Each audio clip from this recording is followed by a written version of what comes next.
ناظرین، انجیلی میڈیا کے ایک اور ویڈیو میں آپ سب کو خوش آمدید۔ جیسے کہ آپ جانتے ہیں کہ گزشتہ 2-3 سالوں سے ہم آپ کی خدمت میں بائبل مقدس کی سچائیوں پر مبنی اور بائبل مقدس میں بیان کی گئی پیشین گوئیوں کی صداقتوں کی روشنی میں حالات حاضرہ میں ہونے والے واقعات پر مبنی معلوماتی ویڈیوز آپ کی خدمت میں پیش کر رہے ہیں۔ بہت سی باتیں بائبل مقدس میں ایسی ہیں جن کو ہم اپنی آسائش کے لیے ویری کنوینئنٹلی بھلا دیتے ہیں۔ پاکستان کے مسیحیوں اور کسی حد تک دنیا کے تمام مسیحیوں کا ایک مسئلہ یہ بھی ہے کہ ہم میں لیڈرشپ کا بڑا رجحان ہے، فقدان نہیں۔ ہمارے ہاں یہ لیڈرشپ کی زیادتی ہے، بہت زیادہ لیڈر ہے، ہر بندہ لیڈر بننا چاہتا ہے۔ کلیسیاؤں نے اور سیمنریز نے اس بات کو سمجھ لیا ہے اور اب وہ لیڈرشپ کے سیمینار کروا رہے ہیں، لیڈرشپ کے ڈپلوماز ہو رہے ہیں، یہاں تک کہ لیڈرشپ کی ماسٹرز کلاسز یعنی ماسٹرز ان کرسچن لیڈرشپ اور پھر پی ایچ ڈیز تک یونیورسٹیاں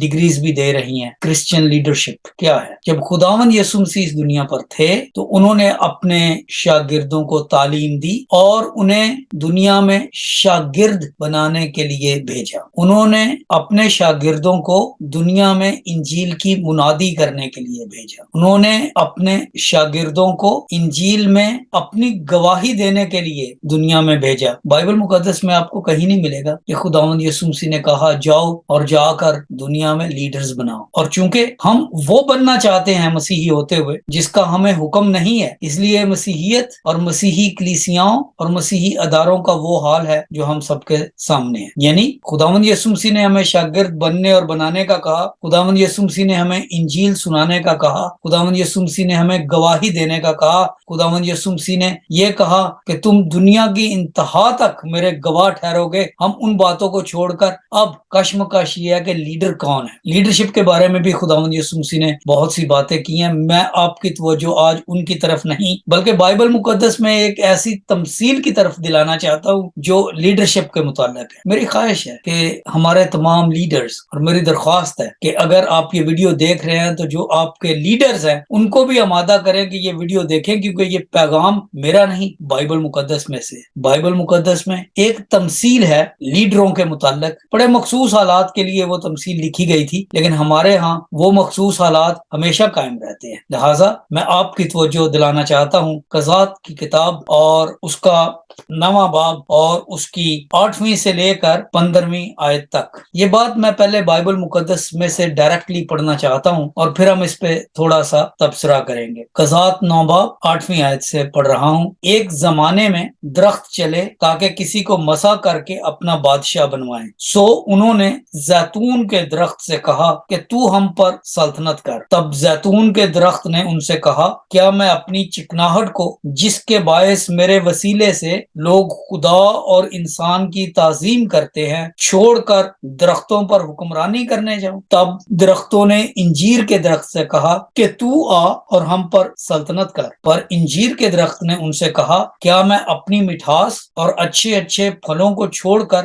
درختوں پر حکمرانی کرنے جاؤں؟ تب درختوں نے انگور کی بیل سے کہا کہ تو آ اور ہم پر سلطنت کر۔ انگور کی بیل نے ان سے کہا کیا میں اپنی مے کو جو خدا اور انسان دونوں کو خوش کرتی ہے چھوڑ کر درختوں پر حکمرانی کرنے جاؤں؟ تب ان سب درختوں نے اونٹ کٹارے سے کہا چل تو ہی ہم پر سلطنت کر۔ اونٹ کٹارے نے درختوں سے کہا اگر تم سچ مچ مجھے اپنا بادشاہ مسا کر کے۔ تب اونٹ کٹارے نے درختوں سے کہا اگر تم سچ مچ مجھے اپنا بادشاہ مسا کر کے بناؤ تو آؤ میرے سائے میں پناہ لو، اور اگر نہیں تو اونٹ کٹارے سے آگ نکل کر لبنان کے دیوداروں کو کھا جائے۔ یہ ہے وہ تمثیل پرانے عہد نامے میں قضات کی کتاب میں، جب اسرائیل میں بادشاہوں کے بڑے مسائل تھے، کون بادشاہ بننا چاہتا ہے، کون نہیں بننا چاہتا، کسے بننا چاہیے کسے نہیں۔ تو بائبل مقدس میں یہ تمثیل لکھی گئی ہے، اور اس تمثیل میں جیسے کہ ہم نے پڑھا ہے بتایا جاتا ہے کہ درختوں کو جب بادشاہ کی ضرورت تھی تو انہوں نے سب سے پہلے زیتون سے بات۔ زیتون بڑا خوبصورت درخت ہے، اس کا پھل، اس کا میوہ بڑا خوبصورت۔ زیتون کا تیل، زیتون کی چکناہٹ، زیتون کی غذائی قدر و قیمت ساری دنیا جانتی ہے۔ اور جب درخت زیتون کے پاس جاتے ہیں تو زیتون کو کہتے ہیں کہ تو ہمارا بادشاہ بن۔ تو وہ کہتا ہے بھلے لوگوں میں تمہارا بادشاہ کیوں بنوں؟ کیا میں اپنی اس چکناہٹ کو چھوڑ کر، اس خوبصورت خصوصیت کو چھوڑ کر جس کی وجہ سے لوگ خدا اور انسان کی تعظیم کرتے ہیں، کیا میں یہ اچھا کام چھوڑ کر، اپنی چکناہٹ کو چھوڑ کر، اس تعظیم کو جو مجھے ملتی ہے چھوڑ کر تو میں بادشاہی کی طرف آ جاؤں؟ لہٰذا درختوں نے اس کی طرف سے نہ ہی سمجھی اور وہ انجیر کے درخت کے پاس گئے، اور انجیر کو جب انہوں نے کہا کہ اب تو ہم پر بادشاہ بن کر حکومت کر، سلطنت کر، تو اس نے کہا دیکھو کیا میں اپنی مٹھاس چھوڑ کر، اچھے پھلوں کو چھوڑ کر میں درختوں پر حکمرانی کروں؟ اس کی طرف سے بھی نہ ہوگی۔ پھر وہ انگور کے پاس جاتے ہیں، انگور کی بیل کو کہتے ہیں کہ تو ہم پر حکمرانی کر، تو انگور کی بیل کا بھی یہی جواب ہوتا ہے کہ کیا میں انگور اور شیرہ اور میں وہ چیزیں پیدا کرنے چھوڑ کر جن سے خدا اور انسان خوش ہوتا ہے تو میں تم پر حکمرانی کروں؟ یعنی یہ وہ درخت تھے جو اپنے اپنے حساب میں، اپنی اپنی خصوصیات کے لحاظ سے اتم درجے کے درخت تھے۔ یہ بہت مایہ ناز درخت ہے، ان کا پھل بہت مایہ ناز ہے، لیکن جب انہیں کوئی نہ ملا پھر وہ اونٹ کٹارے کے پاس جاتے ہیں۔ اب اونٹ کٹارے یعنی کہ برامبلز، وہ چیزیں جن پہ کوئی پھل نہیں لگتا، زمین کے قریب اگتی ہیں، ان کے پاس سے جو بھی جانور گزرتا ہے وہ کٹ جاتا ہے۔ اونٹ کٹارے کا لفظ مطلب یہی ہے، وہ تھسلز، وہ چھوٹے پودے جن کے پتے، جن کی ٹہنیاں اتنی نوکیلی ہوتی ہیں، کٹار۔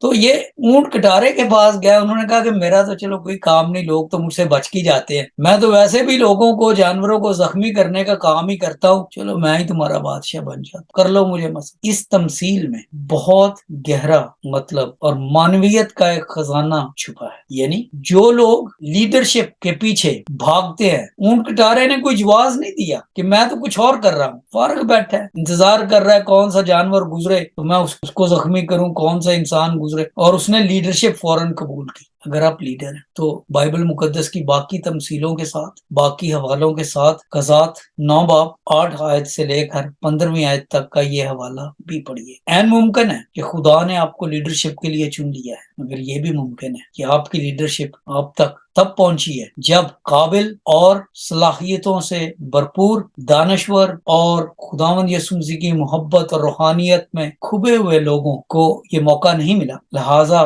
یہ رہنمائی آپ تک پہنچی ہے۔ سوچنے کی باتیں ہیں، بائبل مقدس میں جتنے بڑے لیڈر ہوئے ہیں ان میں سے کبھی کسی نے لیڈرشپ کی خواہش نہیں کی تھی۔ بزرگ موسیٰ لیڈرشپ سے بھاگتا تھا، خروج کی کتاب کے پہلے چند ابواب پڑھ کر دیکھیے۔ داؤد نبی کو خدا نے خود چنا تھا، وہ کھیتوں میں تھا، وہ لیڈر بننے کے پیچھے نہیں تھا۔ پولوس رسول کو خدا نے رستے میں روک کر اس پر اپنا جلوہ ظاہر کیا، اس کو اپنا دیدار کروایا اور اس کو بطور لیڈر چن لیا۔ لہٰذا کلیسیائی کاموں میں جو لوگ اپنے نام پیش کرتے ہیں اور اپنے نام پیش کرواتے ہیں کہ انہیں لیڈرشپ کا رول دیا جائے، کہ انہیں کلیسیائی لیڈر مانا جائے، تسلیم کیا جائے، خداوند یسوع مسیح نے ان کے بارے میں بہت کچھ کہا ہے۔ لیکن یہ ایک ایسی تمثیل ہے پرانے عہد نامے میں جس کا ذکر پلپٹ سے آپ کو بہت کم ملے گا، لہٰذا ہم نے سوچا انجیلی میڈیا کی وساطت سے آپ تک یہ تمثیل بھی پہنچا دی جائے، جس میں ذکر ہے اس زمانے کا